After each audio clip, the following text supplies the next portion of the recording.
So I'm gonna tell y'all how it's been since I've almost severed 3 of my fingers.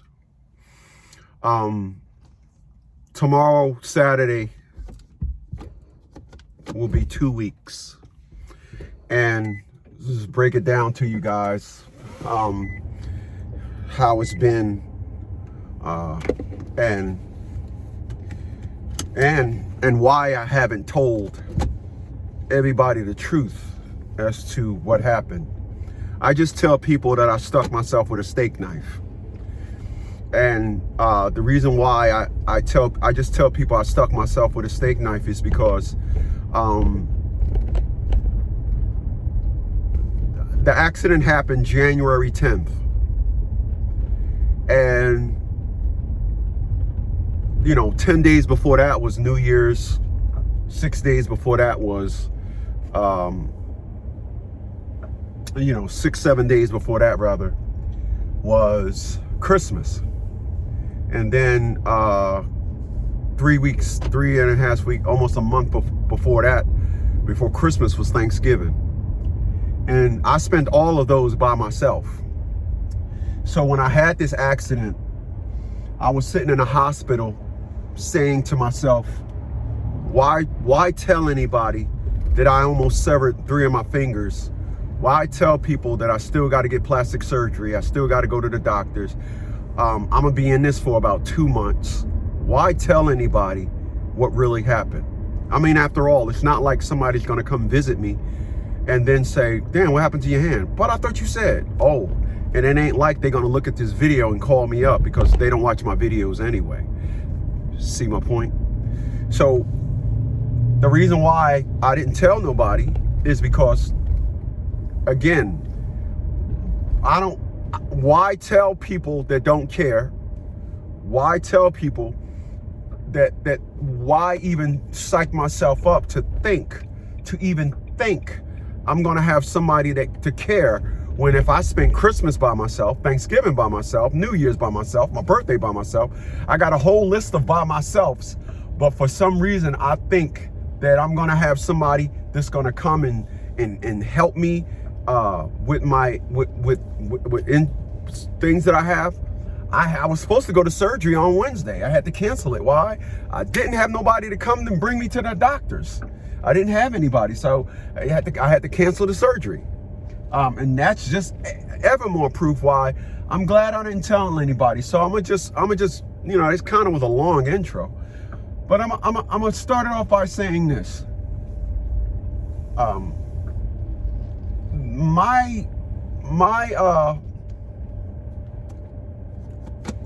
My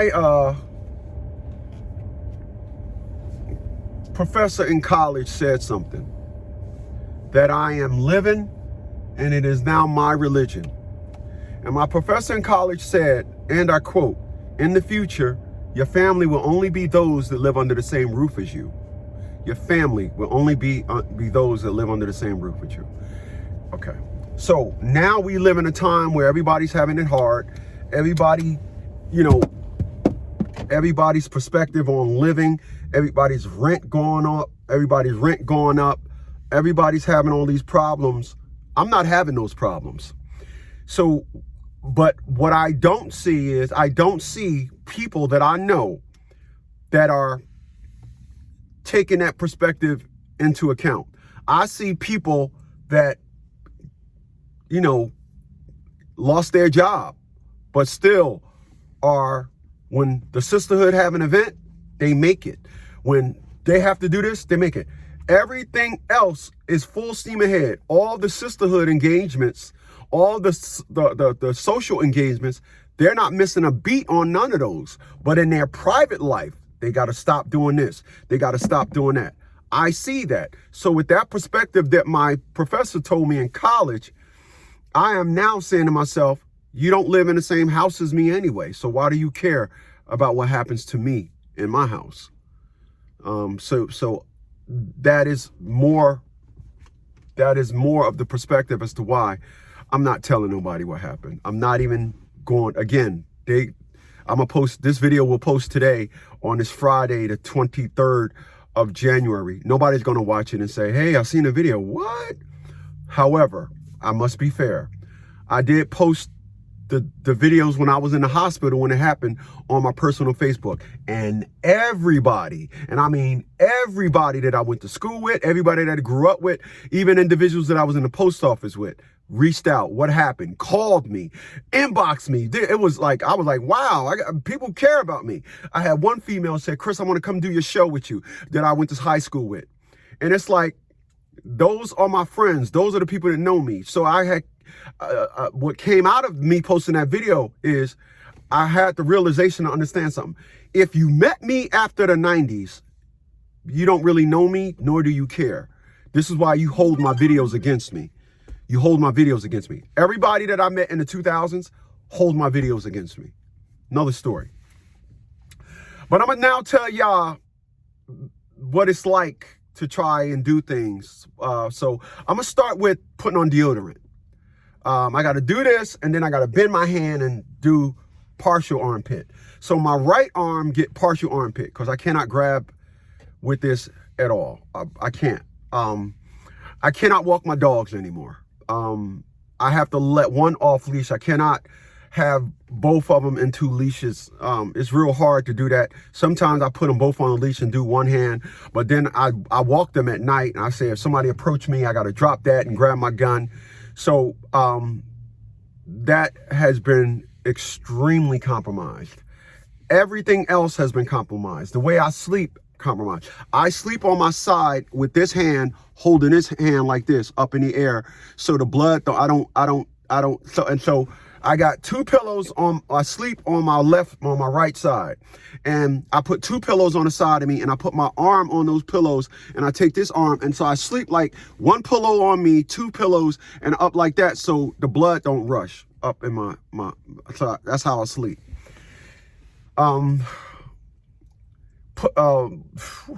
Putting my dog harnesses on, putting their harnesses on. It used to be put two harnesses on in 30 seconds. Now putting on two harnesses take 5-6 minutes because I don't have this hand, so I got to do it. And dogs don't stand still. The excitement of them knowing that they're going outside, they always moving. And what I don't do is I don't yell at these dogs. I wouldn't yell at them for that. I'll yell at them if where I go walk them at, there's a street that goes through there from this place, where I walk them at, it's like a old factory. They shut down the front. They still use the back. So every once in a while, a car will come out. I will yell at them. If a car is coming, I'll yell at them. But for the simple everyday things that I do with my dogs, I don't yell at them. I don't want my dogs, I don't want the routine of the normal things that they do fried in their brain that it's now wrong. I want them to always be excited when they know they're going outside. I want them to do whatever when they know they're going outside. I want that. So pause. Okay. I'm gonna take a sidebar for a second, and I'm gonna say this. And I want everybody to learn. My videos have been highly more educational in the message. It's kind of like Dave Chappelle. I heard a lot of people saying that his stand-ups are now more teaching perspective, as it should be. When you've been doing something for a long time, there's a new narrative that starts to come into play. So my situation won't be any different. I'm older now, and at 57 years old, my message need to be based on, as an elder statesman, teaching individuals the perspectives and narrative of women as a company that help men. So with that being said, I'm gonna say this. If I was to get into an accident and they said, you gotta be in a hospital for 2 months, I would call the Humane Society or whatever, and I would beg and hope that I get somebody that loved dogs so much, and I will propose to them, I will pay y'all $1,500 a month to come by, $1,000 a week to come to my house, walk my dogs twice a day, so my dogs can be okay. I would do that before I fix my mouth to ask a black woman for any help. It's just not happening.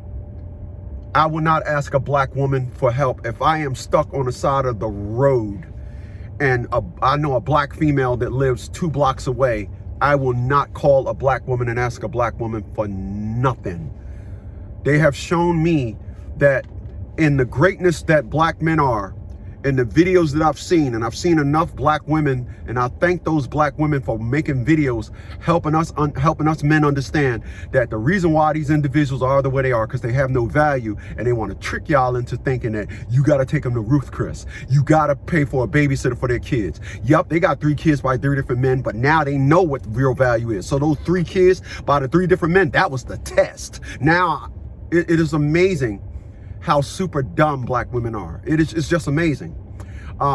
Again, I spent Christmas by myself, for my birthday by myself, New Year's by myself, and Thanksgiving by myself. So why would I think that I am worthy of help?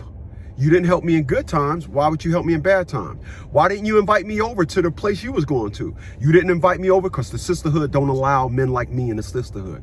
That's what I realized. So with that being said, I should not be able to look at bums have black women in rotation. Bums have black women on call, but us good men, we don't have nobody. And I'm not trying to twist, rethink, try to put this over here and add up the perspective that I'm in. I'm taking my perspective. Turn off this heat. Wow. I'm taking the perspective that I'm in at face value. So I'm not asking nobody for nothing. That's why I didn't tell nobody about my injury. Again, I told people on Facebook, my Facebook family, but I didn't tell nobody, right? So let me continue. My auger went in my pellet stove. My auger motor. The auger motor went. And I had to get a new motor. I had to put a new motor in it. And the motor, the pin, had so much grime and stuff on it and ash and stuff.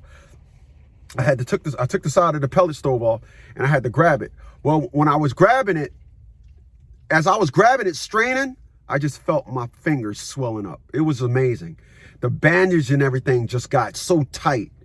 So something that normally takes, you can look at the video.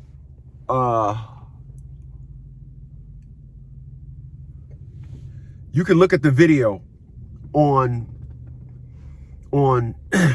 you can look at the video on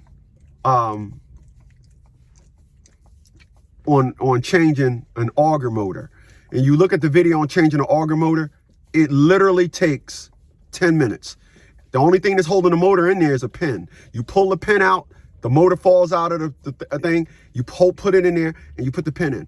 The problem that I had, thanks Quattro, the problem that I only had one hand. So I couldn't, because what happens is the motor is a big thing and there's a shaft. And then it goes into the auger. And then you hold it, and then you take the other hand and you put the Carter pin in there. So I only had one hand. So it took me about 4 hours to change something that cost 2 hours. Thank you, Quattro. Thank you. I'm gonna get your treat, little buddy. He doing this because he smell these donuts. So he goes extra. Y'all never seen him do this, right? This is what he do. He sucking me. He going extra hard right now. He's going hard. Not only that, he's licking the coconut oil off my head. All right, Quattro. Stop, little. Give me a kiss. Mwah. That's why I love these little guys so much. Quattro, calm down, little buddy. Come on. So it took me 4 hours to change that motor because it was just jerking and pulling that pin out. And then my hand would start hurting. I'd be like, oh, shit. And I learned a lot, even just in my backyard, trying to do regular old things, just keeping my hand down. It would just keeping my hand down. The blood would rush to it. That's why I've learned in the last couple of nights to hold my hand up, sleep with my hand held up. And it is just an amazing perspective to get hurt. And then you add up all these narratives. It's amazing to get hurt and then see, wait a minute, again, I have nobody but Mr. Fuck You Man. I watched the video I watched the video. And the guy said he was driving for Uber. He went and picked this woman up. And she was with her husband. Said, bye, I love you, blah, blah, blah, blah, blah. While she was in the back of the Uber, she said, I'll be there in 15 minutes. She said, remember when you came over this morning? And when you was talking to your son? Remember when I just had to, when I left? She said, I had to go in the bathroom and pull my vibrator out. You were just so hot. But I'm going to be there, so you better be ready. And he was like, oh, he was driving like, oh, shit. He did a video about it. The girl was fucking, the married woman was fucking her husband's father. And then, so what I don't know if a lot of I don't know if a lot of y'all don't understand. Wherever you live at, your video will come up on people's timeline where you live. You don't have to know them. Like I was at the VA looking at videos, and a woman that worked in the VA, her videos came up, and I'm like, I just seen that lady. And I was in Richmond, nonetheless. He said he did the video. Then he did a part 2. The guy, one of his friends, seen the video, and the dude gave it to him and said, yo, dog, check this video out. He said, my man, do you know this guy? He said, nah. This guy's an Uber driver. You sure you don't know him? He was like, nah. He said, I want you to look at that video. When he looked at the video, he said, the dude told him, I think he's talking about your wife, bruh. And he said, listen, look, man, I ain't know how to tell you this, but I came to your house, blah, blah, blah, one day, blah, blah, blah, blah, and I looked in the window, she was fucking your father. What? This and all that. So the dude ran up on him and said, yo, I know you. And then he was like, nah. He was like, you do videos. You Uber confessions. You hit the husband ran up on him and said, he said, hey, man, I'm sorry, bro. I don't want no problem. He said, nah, man, I want to thank you, man. Don't stop doing videos like that. You helped me, this and all that. He said, I told my father, that's my dad, blah, blah, blah. My point in what I'm getting at when I'm saying all that. It is amazing. And I want to be clear. All women are like this. I'm just not interested in all women. But obviously, there's a perspective and narrative and a lot to be said when you can look around and see nothing but black men with multiple kids by multiple women. Then you look at the guys like myself and guys like me, like guys like myself. We don't have nobody. So with me personally, this is why, like I tell individuals, I'm getting the fuck out of the United States. I am not interested in this new perspective. Like I said, no bum ass motherfucker could beat me in anything except getting pussy from a black woman. And that's what it gets down to. And that's what my injury has solidified. The fact that I was supposed to get surgery on Wednesday. Today is Friday. I was supposed to gotten surgery on Wednesday. We had to postpone it because I had nobody to come there with me. But I was supposed to sit back and listen to people with their fake caring. I'm not interested in that. So, listen, y'all. I have a belief on how you can find the right one for you. And the way you can find that right one, simply, when you meet a black woman, stop with all the talking. Women are used to you selling yourselves to them to get the pussy.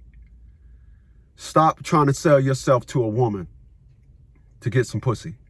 Just be you and listen to them more. Listen to the plans that they have. Listen to the things that they have. Stop sitting down there thinking that, oh, I'm going to show her I got 6 BMWs. I'm going to show her that I never did that. That's why I tell individuals, I will never take a woman out on a date in my nice car, ever.